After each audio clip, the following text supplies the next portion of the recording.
Prema Trump அவர்கள் வந்து பிரசிடென்ட்டா பதவியேற்றதுக்கு அப்புறம் மாஸ் டிபோர்டேஷன் பண்ண போறேன்னு முன்னாடில இருந்து நம்ம பேசிட்டு இருக்கோம். நாளைக்கு அவங்க வந்ததுக்கு அப்புறம் நெக்ஸ்ட் டே வந்து சிகாகோல வந்து ரைட்லாம் நடத்தி யார் யாரெல்லாம் இல்லீகல் இமிகிரன்ட்ஸா இருக்காங்களோ அவங்களெல்லாம் வந்து டீபோர்ட் பண்றதா சொல்லியிருந்தீங்களா? அதை பத்தி இன்னைக்கு டிஸ்கஸ் பண்ணலாம். ஆமா. ரொம்ப இம்பார்ட்டன்ட் வீடியோவா இருக்க போது, நான் முன்னாடியே சொன்ன மாரி வந்து இல்லீகல் இமிகிரன்ட்ஸ் அப்படி ஆர் அன்டாக்குமெண்டட் இமிகிரன்ட்ஸ் அப்படின்னு பார்க்கும்போது 2வது இடத்துல இந்தியர்கள் இருக்காங்க. நான் முன்னாடியே ஸ்டாட்ஸ் காமிச்சிருந்தோம் லாஸ்ட் வீடியோல.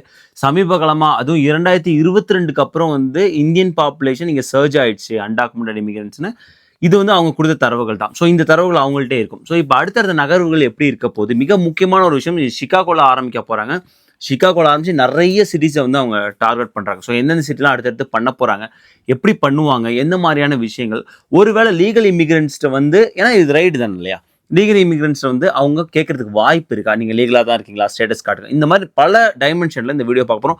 ரொம்ப ரொம்ப இம்பார்ட்டன்ட் வீடியோங்க. அதுவும் இந்த சமயத்தில் கண்டிப்பாக தெரிஞ்சுக்க வேண்டிய விஷயங்கள். ஏகான்ஸ் ஆப்பை பற்றி நம்ம முதல்ல இருந்தே சொல்லிட்டு வந்துட்டு இருக்கோம். நான் இன்வெஸ்ட் பண்ண ஆரம்பிச்சது அதோட ப்ராக்ரஸ் வந்து கொடுத்துட்டு இருக்கேன். இப்போ பார்த்தீங்கன்னா வந்து 22% அதில் வந்து ரிட்டர்ன் இருக்கு. நம்ம வந்து இதை மேனேஜ் பண்ண வேணாம், அவங்களே மேனேஜ் பண்ணிப்பாங்க. அதுக்காக நம்ம சப்ஸ்கிரிப்ஷன் ஃபீ கொடுக்குறோம். சிம்பிள் பட் யூஸ்ஃபுல் இன்வெஸ்ட்மெண்ட் நான் நினைக்கிறேன். சப்போஸ் நீங்க அதை ட்ரை பண்ணா உங்களுக்கு ரிவார்ட்ஸ் இருக்கு. அதோட லிங்க் வந்து டிஸ்கிரிப்ஷன்லயும் பின்ட் கமெண்ட்ஸ்ல இருக்கு. ட்ரை பண்ணுங்க. Hey guys, welcome back to our channel. வணக்கம் நண்பர்களே, நான் உங்க பிரேம் பேசுறேன். நான் உங்க ஆர்த்தி பேசுறேன். பிரேமா, இப்போ நீங்க வந்து மாஸ் டிபோர்டேஷன் சொன்னீங்கல்ல, இது கண்டிப்பா பண்ணுவாங்களா? ஏன்னா இது பல தடவை வந்து அவங்க பேசும்போது சொன்ன விஷயம். ஸோ பண்றதுக்கு சான்சஸ் இருக்கா?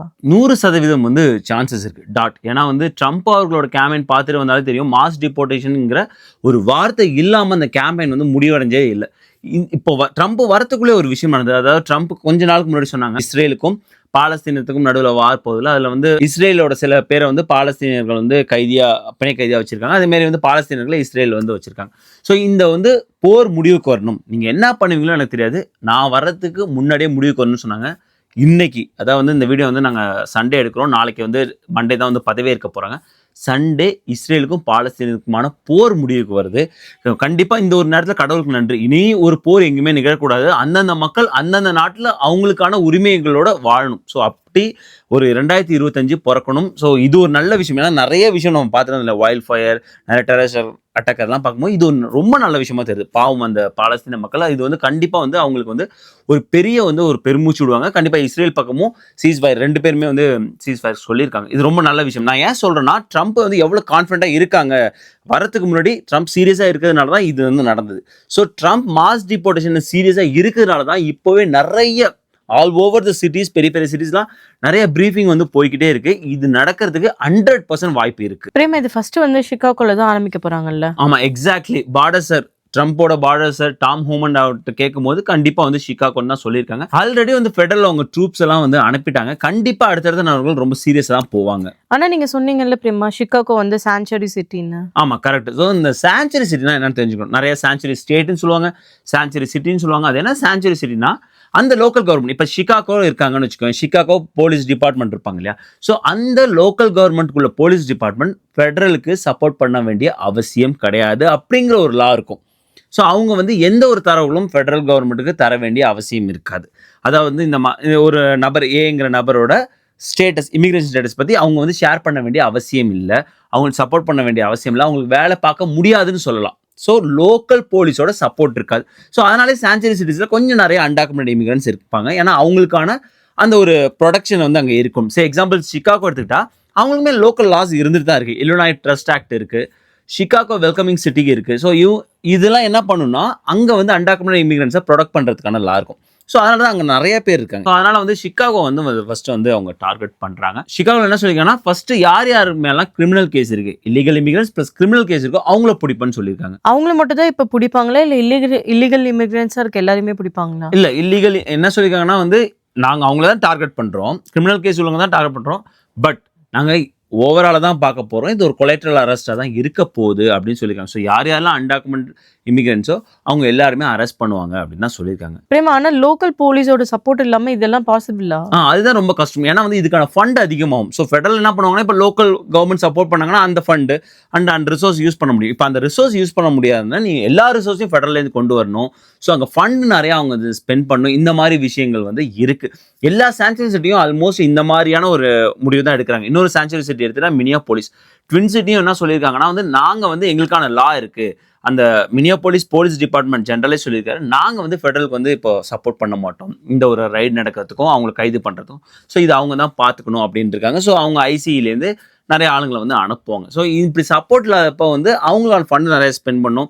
இதனாலே ஆப்போசிட் சைடில் என்ன ஆகுதுன்னா வந்து ட்ரம்ப் கவர்மெண்ட் வந்து மிரட்டிக்கிட்டு இருக்காங்கன்னு தான் சொல்லணும். ஏன்னா வந்து நீங்கள் சப்போஸ் எங்களுக்கு வந்து சப்போர்ட் பண்ணனா உங்களுக்கான ஃபெடரல் ஃபண்டு நீக்கப்படும். எக்ஸாம்பிள் நியூயார்க் சிட்டி எங்களுக்கு நீங்கள் சப்போர்ட் பண்ணா நியூயார்க் சிட்டிக்கு ஃபெடரல் ஃபண்டு எக்கச்சக்கமாக வந்துட்டு இருக்கு. ஸோ அது நிறுத்தப்படும் அப்படின்னு சொல்கிறாங்க. ஸோ அவ்வளோ சீக்கிரம் நிறுத்த முடியாது. இது கண்டிப்பாக வந்து ஏற்கனவே வந்து இப்போ பாஸ்டில் பார்த்தா ட்ரை பண்ணியிருக்காங்க. அதன் பிறகு வந்து கோர்ட்டுக்கு போய் அது ரிமூவ் ஆயிருக்கு. ஸோ அவ்வளோ சீக்கிரம் நிறுத்த முடியாது. பட் இந்த மாதிரியான ஒரு டக் ஆஃப் வார், அதாவது முக்கியமாக sanctuary city state versus Trump government போய்கிட்டு இருக்கு. ஸோ இதுக்கு இடையில இருக்கிறது தான் வந்து அன்டாக்குமெண்டட் இமிகிரன்ஸ். ஆப்வியஸா நம்ம இந்திய மக்கள் வந்து அதிகமாக தானே இருக்காங்க. ஆமாம், நம்ம லாஸ்ட் வீடியோலும் பார்த்தோம், நம்ம இந்தியர்கள் வந்து 3ஆவது இடத்துல இருக்காங்க அன்டாக்குமெண்டட் இமிகிரன்ஸ். ரீசெண்ட் டைமில் நிறைய சர்ஜ் ஆயிருக்கு. ஸோ 2ஆவது இடத்துல கூட இருக்கலாம் அப்படிங்கிற ஒரு டேட்டா வந்து பார்த்தோம். இந்த டேட்டா அவங்கள்ட்டையுமே இருக்குது. ஸோ நீ வந்து இதான் ஃபர்ஸ்ட் தடவை மாஸ் டிபோர்டேஷன்னா அப்படி இல்லை. கடந்த 2 முறை நடந்திருக்கு. 1930களில் நடந்திருக்கு, 1950களில் நடந்திருக்கு. 2 முறையும் அதிகமாக நீக்கப்பட்டது யாருன்னு பார்த்தா மெக்சிகன்ஸ் தான். இந்த முறையும், அதாவது இப்போ நடக்க போகிறது இல்லையா, 2025 அதிகமாக நீக்கப்பட போகுது மெக்சிகன்ஸ். ஆபியஸாக அவங்க தான் வந்து நிறைய இருக்காங்க. ஸோ இப்போ 2ஆவது இடத்துல யார் இருக்காங்கன்னா 1930லையும் 50லையும் இந்தியர்கள் கிடையாது, இப்போ இந்தியர்கள் இருக்காங்க. ஸோ சிகாகோன்னு பார்க்கும்போது இந்தியர்கள் யாரும் அன்டாக்குமெண்டடாக இருக்கும்போது ஆபியஸாக அவங்க எந்த ரேஸ்ன்னு பார்க்க மாட்டாங்க இல்லையா. ஸோ மெக்சிகனோ இந்தியன்ஸோ வாட் எவர் அவங்களுக்கு பொறுத்த வரைக்கும் அன்டாக்குமெண்டட் இமிகிரன்ஸாக இருக்கக்கூடாது. ஸோ அப்படி இருக்கும்போது அவங்களையும் நாடு கடத்துறதுக்கான வாய்ப்புகள் அதிகமாக இருக்குது. என்ன பண்ணுவாங்க, உடனே ஃப்ளைட்டில் ஏற்றி விட்டுருவாங்க. அப்படி நடக்காது. இப்போ நீ வந்து கண்டுபிடிக்கிறாங்கன்னு வச்சுக்கோங்க, ஒரு செட் ஆஃப் பீப்புள்ஸ் கண்டுபிடிக்காங்க, ஒரு 1000 பேர் 2000 பேர் இந்த மாதிரி கண்டுபிடிக்கிறாங்கன்னா அவங்கள வந்து முகாமுக்கு அனுப்புவாங்க.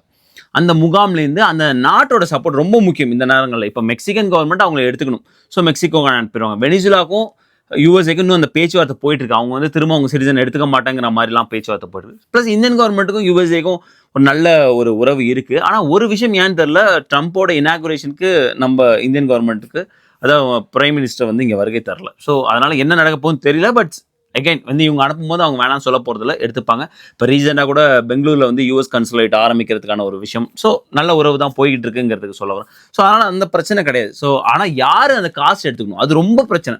இப்போ ட்ரம்ப் எந்த இடத்துல வந்து நிற்பார்னா வந்து இப்போ சப்போஸ் ஒரு எடுத்துக்காட்டுக்கு ஒரு இந்தியர்கள் 10,000 பேர், அந்த 10,000 பேரை இங்கே தங்க வைக்கிறதுலேருந்து அவங்களுக்கான அந்த டிரான்ஸ்போர்ட் செலவுலேருந்து அவங்களுக்கு ஃபுட்டு செலவுலாம் இந்த எல்லா பில்லையும் இந்தியன் கவர்மெண்ட் கொடுக்கணும் அப்படி தான் வருவார். இல்லை நம்ம பார்டரில் வால் கட்டும் போதே வந்து அவங்க சொன்ன வந்து மெக்சிகோவும் இதுக்கான ஸ்பெண்ட் பண்ணணும் அப்படின்னு சொன்னது. ஸோ அதனால் அந்த இடத்துக்கு தான் வருவார். ஸோ இதனால் இதுக்கு அடுத்தடுத்த நகர்கள் எப்படி இருக்கும், யார் யாருக்கு எவ்வளோ பில்லு போக போகுது, நிறைய விஷயங்கள் இருக்குது. ஏன்னா வந்து நம்ம முன்னாடியே பார்த்தோம் 1 இயர் வெறும் 1 மில்லியன் பீப்புளை அனுப்புறதுக்கு எவ்வளோ பில்லியன் செலவு பண்ண போகிறாங்க அப்படின்னு பார்த்தோம். இது வந்து சாதாரண விஷயமே கிடையாது, ரொம்ப பெரிய விஷயம். இது வந்து இப்போ சிகாகோல இந்த ஒரு நெருப்பு ஆரம்பிக்க போகுது. அடுத்தடுத்து எந்தெந்த சிட்டிஸ் இருக்கும், அடுத்தடுத்து எந்தெந்த சிட்டிஸ் இருக்குன்னா அவங்க சொல்லியிருக்காங்க இந்த சிட்டிலாம் இருக்கும் அப்படின்னு நிறைய சிட்டி சொல்லியிருக்காங்க. நான் சொன்ன மாதிரி சான்சுரி சிட்டி எல்லாமே இருக்குது. ஸோ நியூயார்க் இருக்காங்க, டென்வர் கொலராடோலேருந்து டென்வர் இருக்காங்க, ஒஹாயோ ஸ்ப்ரிங்ஃபீல்டில் சொல்லியிருக்காங்க. அது சொல்கிறதுக்கு காரணம் என்னன்னா ஸ்ப்ரிங்ஃபீல்டை பற்றி ஒரு ட்ரம்ப் வந்து கேம்பெயினில் பேசி அது ரொம்ப டிபேட்டில் பேசினாங்க இல்லையா, அது ரொம்ப பெரிய ஒரு பேசும் பொருளாக இருந்தது. ஸோ அங்கே உள்ள வந்து முக்கியமாக ஹைடிலேருந்து வந்த அந்த இல்லீகல் இமிகிரன்ஸ் வந்து அந்த பூனை நாயெல்லாம் வந்து சாப்பிட்றாங்க, வேட்டையாடி சாப்பிட்றாங்க அப்படிங்கிற மாதிரியான ஒரு பேச்சு வந்து மிகப்பெரிய ஒரு பேசும் பொருளாக போனது எல்லாருக்குமே தெரியும். ஸோ அதனால் ஸ்ப்ரிங்ஃபீல்டு ஒஹாயோ அந்த லிஸ்ட்டில் இருக்குது.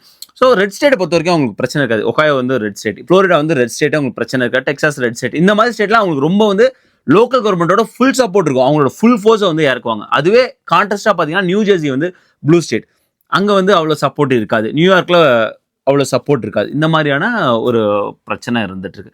பட் எனிவே வந்து ஒரு மாஸ் டிபோர்டேஷன் நடக்க போகுதுங்கிறது 100% உண்மைதான். இப்போ லீகலா இருக்கிறவங்கள்ட்டையும் உங்க செக் பண்றதுக்கு நிறைய வாய்ப்புகள் இருக்கும். எப்பயுமே ஜனவரி 20 சண்டே வந்துச்சுன்னா 21 வந்து பதவியே இருப்பாங்க. அந்த நண்பகல் வரைக்கும் பழைய பிரசிடென்ட் அதாவது பைடன். ஸோ நண்பகலுக்கு அப்புறம் வந்து ட்ரம்ப் அவர்கள். இப்போ நண்பகல்லேருந்து அந்த விஷயம் நிறையா போயிட்டு இருக்கும். ஸோ அன்றைக்கே வந்து அவ்வளோ எக்ஸிக்யூட்டிவ் சைன் பண்ணுவாங்களான்னு தெரியாது. பட் டியூஸ்டே எடுத்துக்கலாம். டியூஸ்டே தான் இந்த ரைடு சிகாகோவில் ஆரம்பிக்க போகிறாங்க. ஸோ டியூஸ்டேவே நிறைய எக்ஸிக்யூட்டிவ் ஆர்டர்ஸ் வந்து சைன் பண்ண வாய்ப்பு இருக்குது. ஸோ இந்த மாதிரியான எக்ஸிக்யூட்டிவ் ஆர்டர்ஸ் என்னெல்லாம் வரது வாய்ப்பு இருக்குன்னா, ஒரு மக்களை போய் அணுகும் போது இந்த மாதிரிலாம் அணுகலாம். அதுக்கு ஏற்கனவே ஏதாவது ஒரு பாலிசி பிரச்சனை இருந்துச்சுன்னா அந்த பாலிசியை நீக்கிறதுக்கான எக்ஸிக்யூட்டிவ் ஆர்டர். ஸோ உங்கள்கிட்ட வந்து கேட்பாங்களா, நீங்கள் இப்போ லீகலாக பார்க்குறவங்க நீங்கள் லீகலாக இருக்கீங்க. ஸோ நான் முன்னாடி சொன்ன மாதிரி வந்து அவங்கள்ட்ட டேட்டா பேஸ் இருக்குது, எந்த நாட்டிலேருந்து அதிகமாக வந்து இல்லீகல் ஆர் அன்டாக்குமெண்டட் இமிகிரன்ஸ் இருக்காங்க. மெக்சிகன், இந்தியாவும் டாப் 5 வந்துடுவாங்க, 2 or 3 வந்துடுறாங்க. ஸோ அப்படி இந்தியன்ஸை பார்க்கும்போது அந்த ஒரு கேள்வி வரதுக்கான வாய்ப்பு இருக்குது, இல்லைன்னு சொல்கிறது இல்லையா. ஸோ ஏதோ ஒரு ஆஃபீஸர் வந்து உங்களை அப்ரோச் பண்ண வாய்ப்பு இருக்கும்போது ஃபர்ஸ்ட் பதட்டம் கொள்ளக்கூடாது. நம்ம இது வந்து அட்டார்னி வச்சுமே பார்ப்போம். ஏன்னா அட்டார்னி ஒரு விஷயம் சொன்னாங்க, நோ யுவர் ரைட். நீங்கள் ஒரு ஸ்டேட்டில் இருக்கும்போது அந்த ஃபெடரல் கவர்மெண்ட் இருக்கும்போது உங்களுக்கான ரைட்ஸ் நிறைய கொடுத்துருக்காங்க. உங்களுக்கான ரைட்ஸ் என்னன்னு தெரியணும். நீங்கள் வந்து லீகலாக இங்கே இருக்கீங்க. ஸோ நீங்கள் பயப்பட வேண்டிய அவசியமே இல்லை. உங்கள்கிட்ட எல்லா பேப்பரும் இருக்குது. ரைட், நீங்கள் லீகலாக இங்கே ஒர்க் பண்ணுறீங்க, இல்லை டூரிஸ்ட்டாக வரீங்க, வாட் எவர் நீங்கள் படிக்க வரீங்க, எது சரிங்களோ நீங்கள் லீகலாக இருக்கிற வரைக்கும் பயப்பட வேண்டிய அவசியமே இல்லை. ஸோ அது தெரிஞ்சுக்கணும். Plus no your right. நீங்கள் வந்து உடனே அவங்களை அப்ரோச் பண்ண பிறகு எல்லாத்தையும் எடுத்து கொடுக்கணும் அப்படிங்கிற ஒரு பயமும் நீங்கள் படுற வேண்டிய அவசியம் இல்லை. அந்த ஸ்டேட்டு, சிட்டி, அந்த கண்ட்ரி உங்களுக்கு என்ன ரைட்ஸ் கொடுத்துருக்குன்னு நீங்கள் தெரிஞ்சுக்கணும். இது கண்டிப்பாக நம்ம அட்டானி வச்சு ஒரு விரிவான வீடியோ பார்ப்போம். ஏன்னா இது இன்னும் நடக்க போகுது. இது ரொம்ப சகஜமான ஒரு விஷயமா இருக்க போகுது. அதாவது வந்து நிறைய இடத்துல வந்து ரைடு, ஒர்க் பிளேஸ், அது நிறைய சொல்லியிருக்காங்க. ஃபர்ஸ்ட் வந்து அவங்க ஒர்க் பிளேஸ் சொல்லியிருக்காங்க. கம்யூனிட்டி சென்டர், மக்கள் அதிக கூடக்கூடிய இடங்கள், ப்ளஸ் வந்து நிறைய எங்கெல்லாம் அதிக கம்யூனிட்டி இருக்கோ அங்கே பார்த்து. ஒரு எடுத்துக்காட்டுக்கு வந்து 1950 நான் சொன்னேன் இல்லையா, அப்போ வந்து மாஸ் டிப்போர்ட் பண்ணும்போது மெக்சிகன் கம்யூனிட்டி எங்கே நிறையா இருக்காங்களோ அங்கே போய் நிறைய ஆளுகளை வந்து அப்படியே பஸ்லையும் ட்ரெயின்லையும் ஏற்றி அனுப்பிட்டு இருந்தாங்க.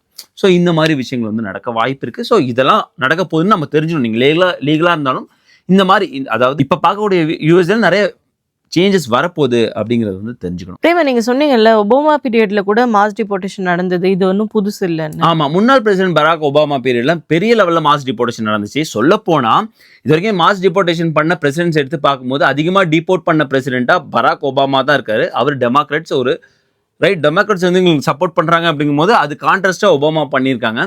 ஃபர்ஸ்ட் டேர்ம்ல 2.9 மில்லியன் மக்களை அவங்க வந்து அனுப்பியிருக்காங்க. செகண்ட் டேர்ம்ல 1.9 மில்லியன். அப்படி பார்க்கும்போது ஆல்மோஸ்ட் வந்து 4.8 மில்லியன் மக்களை வந்து அவங்க மட்டுமே அனுப்பியிருக்காங்க. பிரசிடென்ட் ட்ரம்ப்னு எடுத்துட்டா, பிரசிடென்ட் ட்ரம்போட முதல் டேர்ம்ல பார்க்கும்போது வெறும் 1.2 மில்லியன் தான் நினைக்கிறேன். ஸோ அப்படி ரொம்ப கம்மி. அதனால கூட இப்போ வந்து ரொம்ப அதிகமாக நம்ம பண்ணணும். ஸோ ஒரு ஹிஸ்ட்ரியை கிரியேட் பண்ண கூட அவங்க முனைப்பாக இருக்கலாம். ப்ளஸ் வந்து கண்ட்ரியோட சேஃப்டி அதெல்லாம் பார்க்கலாம். ஸோ எல்லாருமே தெரிஞ்சுக்க வேண்டியது 11 மில்லியனுங்கிறது அவங்க கொடுக்குற டேட்டா. இவர் கொடுக்குற டேட்டா 23 மில்லியன். ஒரு 15 மில்லியன் மக்களாக இருப்பாங்க. அதில் எவ்வளோ அனுப்ப போகிறாங்க, என்னென்னலாம் ஸ்டெப்பு எடுக்க போகிறாங்கன்னு பார்க்கலாம். முதல்ல வந்து நாளைக்கு வந்து அவங்க பிரசிடென்ட்டாக பதவியேற்ற பிறகு என்னென்ன எக்ஸிக்யூட்டிவ் ஆர்டர் வருதோ அதை வச்சு நம்ம டியூஸ்டே வெட்னஸ்டே வந்து இன்னும் விரிவாக வந்து வீடியோ பார்ப்போம். ஐ ஹோப் உங்களுக்கு இந்த வீடியோ யூஸ்ஃபுல்லாக இருந்து நினைக்கிறேன். மறக்காம நம்ம வீடியோ லைக் பண்ணுங்க, ஷேர் பண்ணுங்க, சப்ஸ்கிரைப் பண்ணுங்க. மறக்காம அந்த பெல் ஐகானை தட்டி விட்டு போங்க. தேங்க்ஸ் ஃபார் வாட்சிங் திஸ் வீடியோ ஃப்ரெண்ட்ஸ். நன்றி.